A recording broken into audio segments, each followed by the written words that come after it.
You well. It is Wednesday, February 24th. I don't know about you, but this morning I'm like, okay, it's Monday, it's Monday. And all of a sudden, my days are so screwed up. And I just think that's part of the whole thing. I'm very excited to be here today.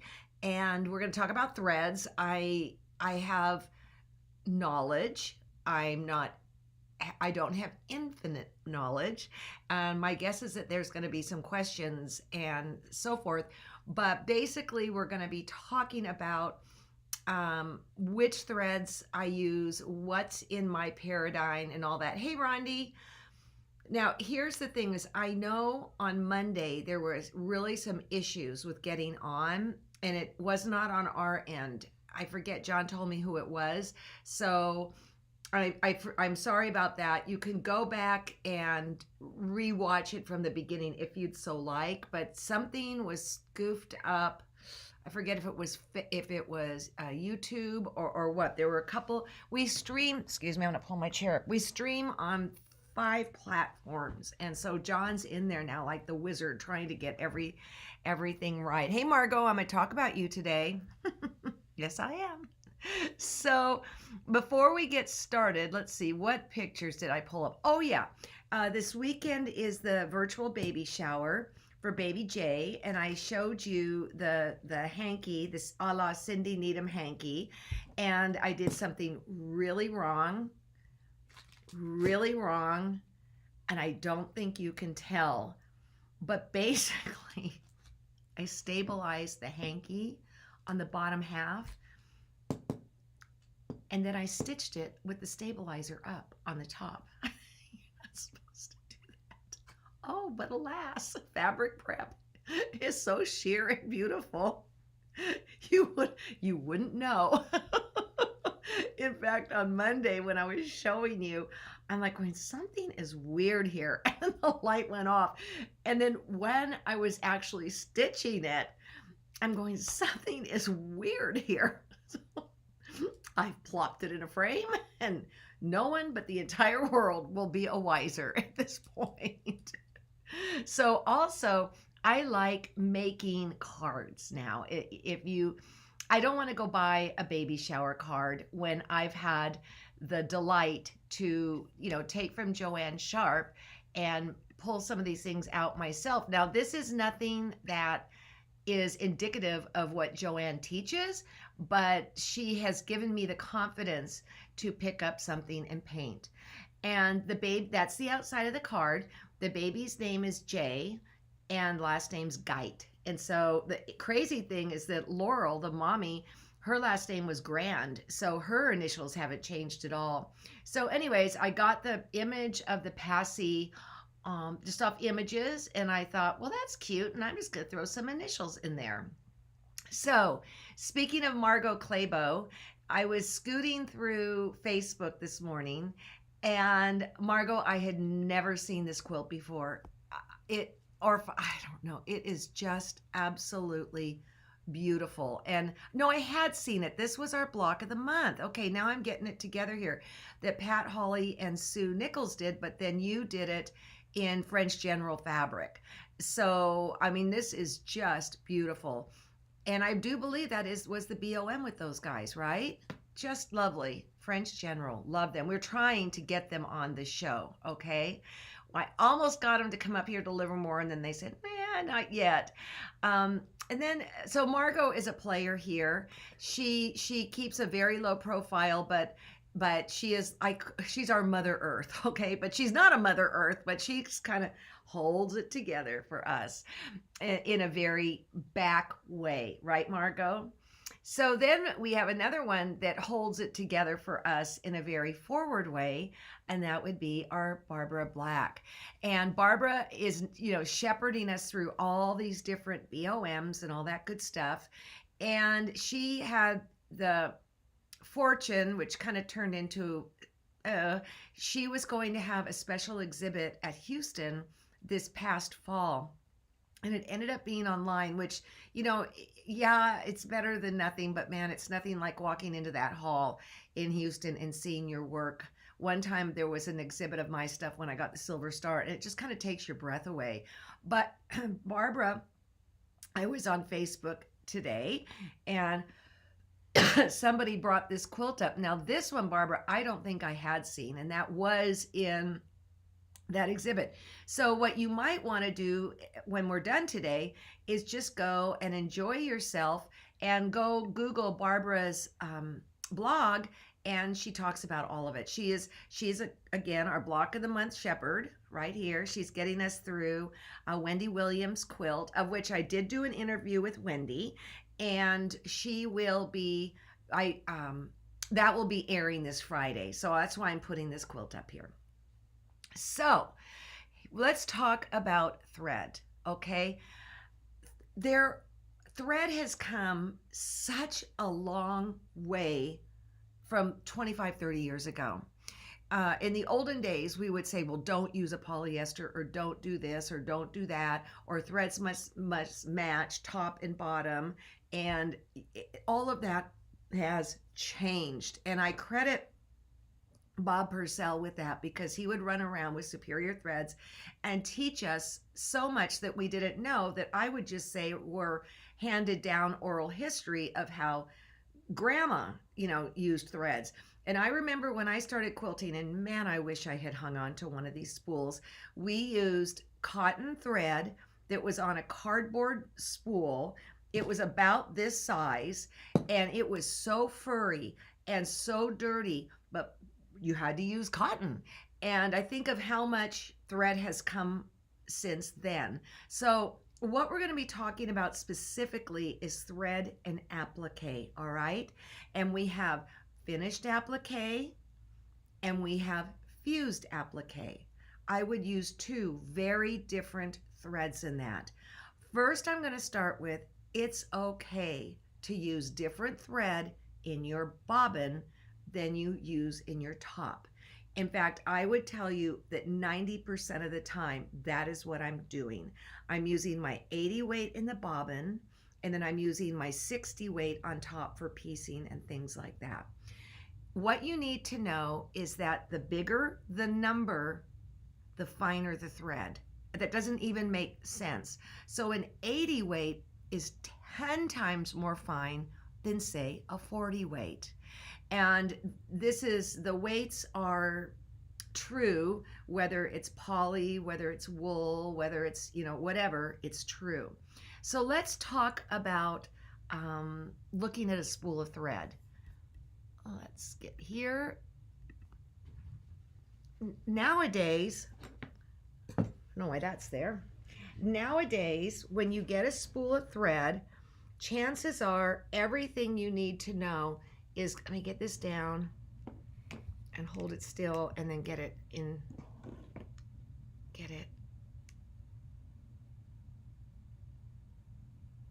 Okay.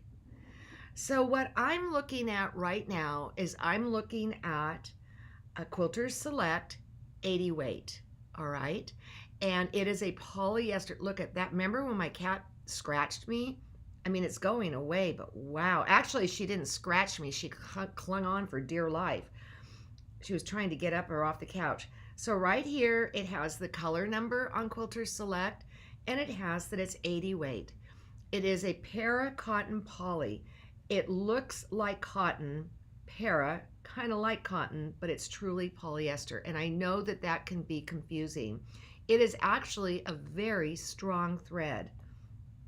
So on this side, there you've got the 80 weight and you have the 400. That's how much is on it.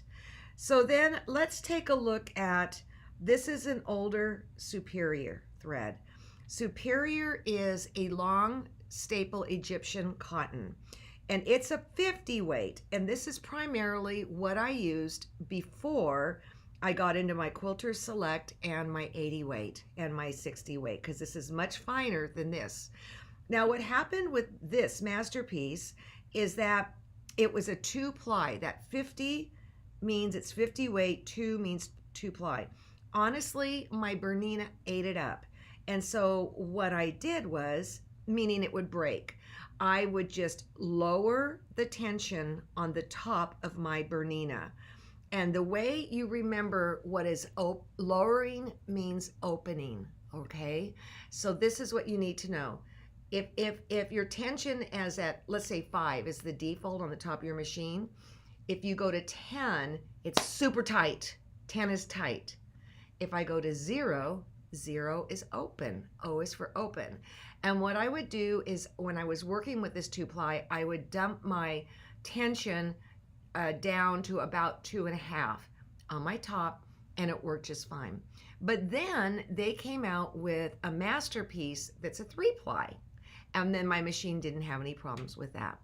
Now, I think a lot of you, your go-to threads are Aurifil and Masterpiece. Somebody wrote the other day to me, and let's say the Aurifil is 50 weight, and somebody wrote to me, and their machine was eating up the Aurifil. Just open the top tension just a little bit and you're going to be fine. So why would you shift in, say, applique to a much finer thread like an 80 weight on top as well as at the bottom? It's because when you set the adjustments on your machine to, and I'm going to be teaching that, and I'm going to do a new way that Shelly taught me, Shelly Tobish. I like it better than the way I've been teaching you up to now. Not every machine will do this either. Whoever that is, I gotta hang up. There we go. So I would use my 80 weight because it's super fine. Now, what's the counterpart to the 80 weight? Let's talk about that. Why is FaceTime coming up? Get out of there. Okay, let's take a look at, wait, what am I doing here? Camera. In the olden days, where did it go? Oh, it's up here. I love silk for applique. This is tire. This is a kimono silk. This is tire silk. I know it's 100, so that means it's uber, uber, uber, uber fine. And I would use it for applique, especially by hand, because it would hide everything. But the 80 weight hides everything too. The negative with the kimono silk is that it is very, very expensive. But you can see that hasn't stopped me. Here we go. I will tell you where I'm using these silks now, or when I'm doing Cindy's little girls. I do it on the top, but again, I leave my bobbin at 80 weight. So silk is a wonderful, luxurious thread, but its counterpoint is my 80 weight. That is, let me lay it out and see if we can even see a difference. I don't know.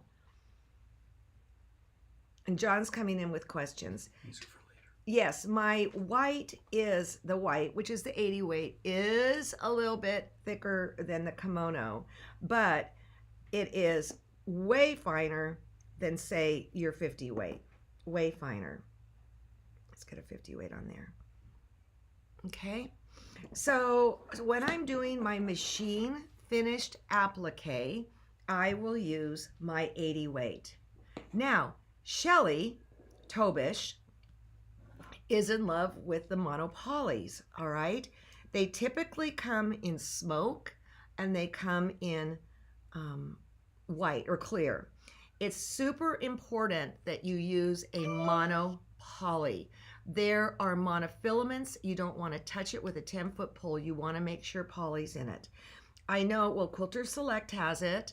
I'm pretty sure, I forget who. Just make sure it says monopoly, because then you're dealing with the polyester thread. And no, we are not the exclusive makers of this. But now I use this in my top for my machine applique if I'm not using my 80 weight. But then I use my 80 weight in the bobbin. Shelly prefers to use a 50 weight, a cotton, or maybe my 60 weight, which is a polyester that's wrapped with cotton. All right? Do I even have that here? I don't. So my 60 weight has a cotton outside and it has a poly core. And the reason that's important is it is finer than your 50 weight, but if you go finer and leave it all cotton, it's going to become very, very, very, very fragile. I have so much thread. You guys can do serious damage with thread. Okay, this is confetti. And right here, I can see it's 50 weight. Let's see if it's, I think it's by Wonderfil. Let's see, what does it tell me? There it says right there, Egyptian cotton, 50 weight. So remember, if you're, say, working with a 40 weight or a 30 weight, you are working with a much bigger thread. Now, when would I maybe use a heavier thread? It might be when I'm doing hand blanket stitch or machine blanket stitch or something like that. So Karen says most embroidery thread is 40 weight, but it is also very, very, Karen, we have to be careful with that because they're very, very fine embroidery for threads too. But thank you for that. I will tell you, if you're into machine embroidery and you're doing really fine lettering or something like that, the 80 weight of Quilter Select works beautifully. So what do I have here? Okay, so here's an Aurifil. And by looking at this, it's a 50 weight 2-ply. This is a very standard thread, just like the Masterpiece is. And we've been using it forever. By the way, if you can ever go hear Alex talk, who owns Aurifil, he's extremely knowledgeable about threads also. And so the main thing is you have to look at what are you doing? What results do you want it to hide? Do you want it to show? When Ricky Timms does his, say, blanket stitch, he wants it to show. If he's going to do the work, he wants it to show. If I'm doing my finished applique, I want it to not show. I've gotten to a lot of pains to make it so that it's not going to show. So this little guy that's going to be in our next project, I'm going to use the way Shelly does the applique. I am probably going to use the polyester, the clear polyester. And the truth of it is I actually have started sewing on the border and it does not show. So you have to decide whether you want it to show or not to show. Shelly, yes, we've ordered. By the way, I got a box. I think it's from you, Shelly, and I'm going to open it in a few minutes. I think. So that's kind of, oh, the other thing I want to show you that Quilter Select did that I think is pretty clever is we do have pre-wound bobbins. They won't fit on my Bernina because I have the big giant spools, but I think we have an L class and a 15 class. So like if you have a brother, machines like that, it might fit in. We have neutrals that are an 80 weight, but this one is the 80 weight in all the colors. There's 40 colors.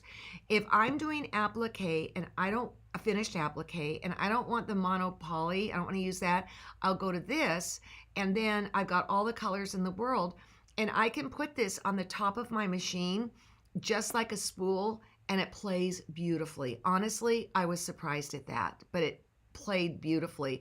And then if you run out, it's got this little holder thing. Look at this mess. You can see I was probably in a hurry when I was doing it. Let's say I run out of this orange here, this orange red.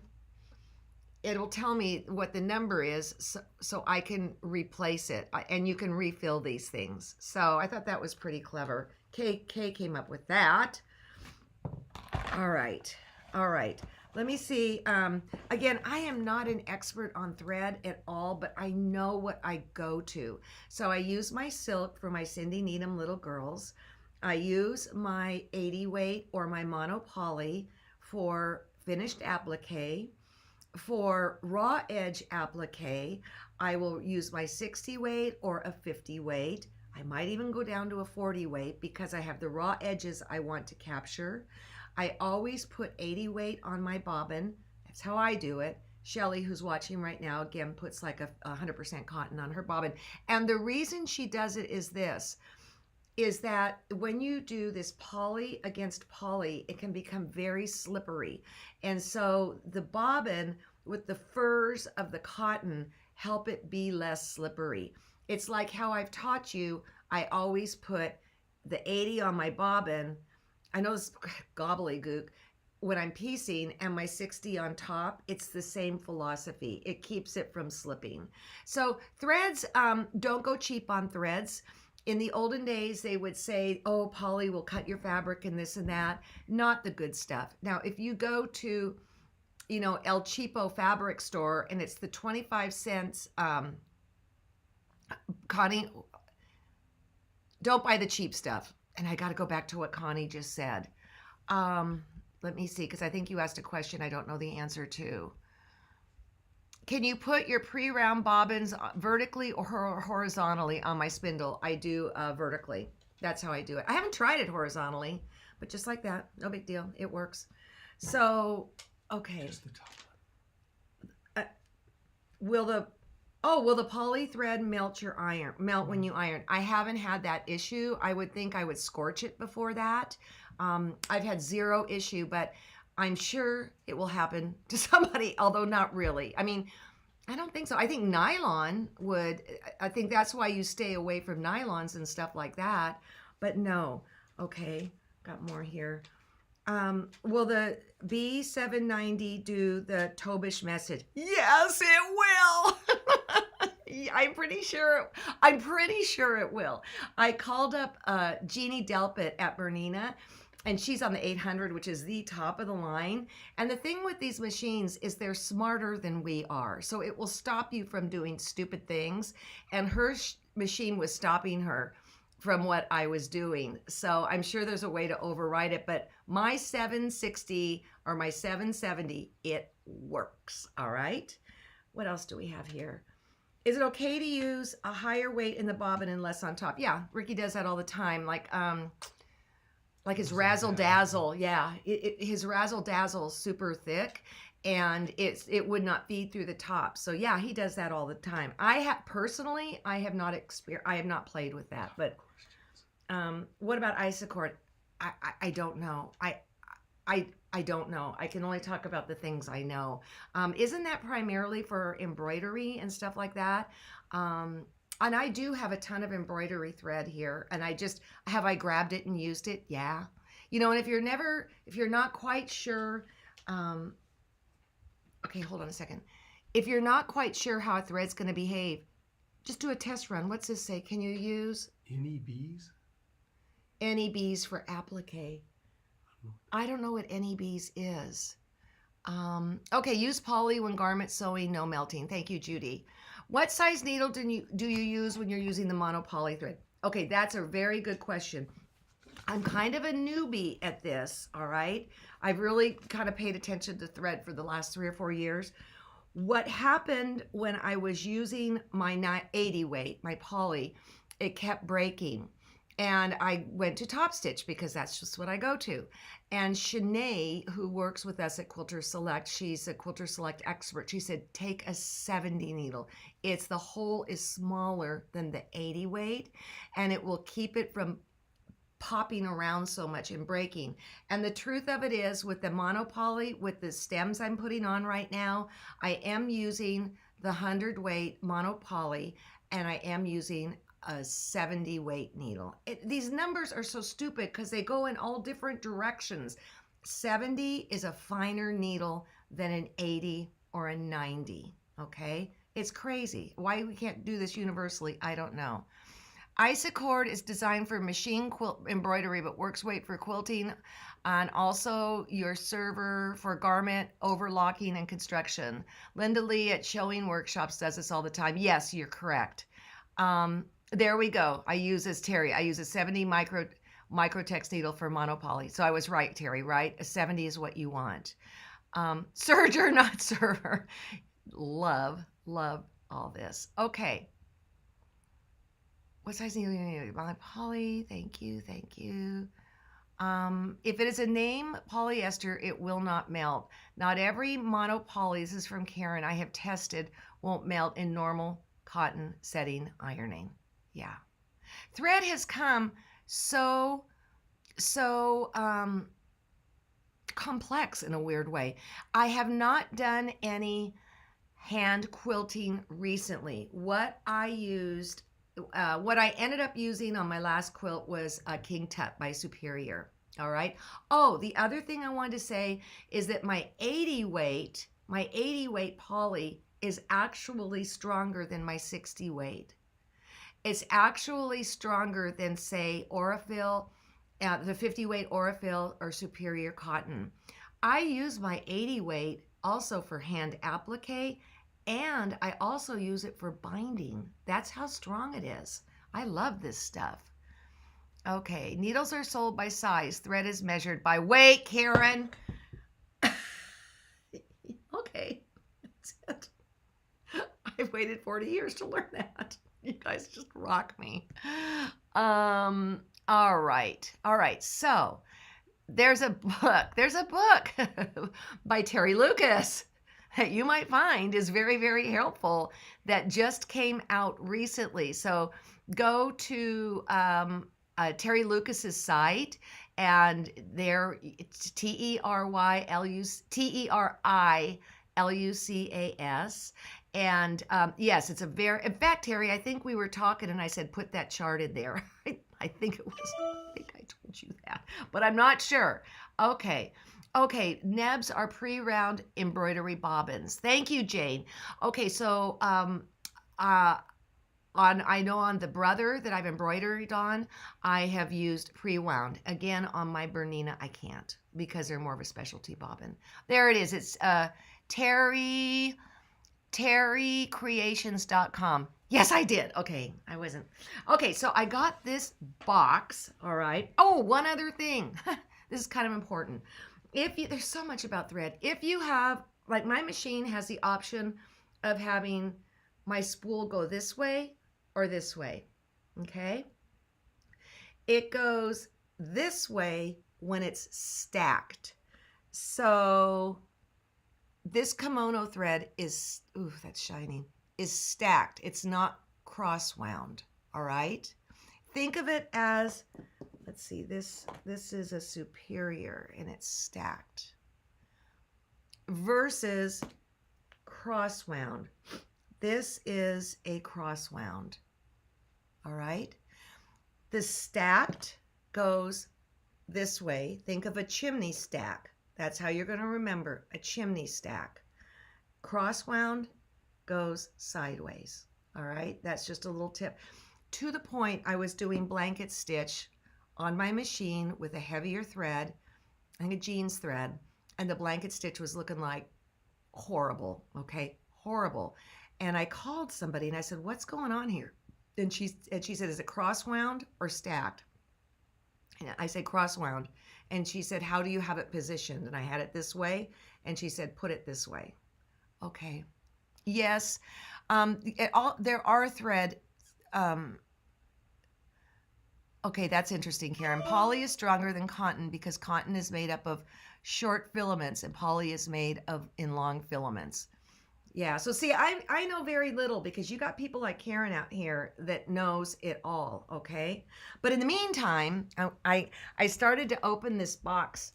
I'm pretty sure it's from you, Shelly. It's heavy. Remember, they do all of the wonderful acorn things. So I thought I might open it because I'm going to get all excited. Yay! It's Christmas. Okay. Yes! Yes! I have a lifetime supply of this wonderful pressing concoction of theirs. Oh wait, there's more. There's more.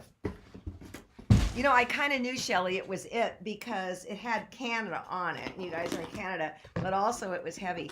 Bernie tried to give me this gallon of easy press stuff when they were taping on our show. And by the way, you need to go watch that show. And I couldn't get it on the airplane. Oh, but look, what else I got? Woohoo! Thank you. For the consumer, this is how it's sold, okay?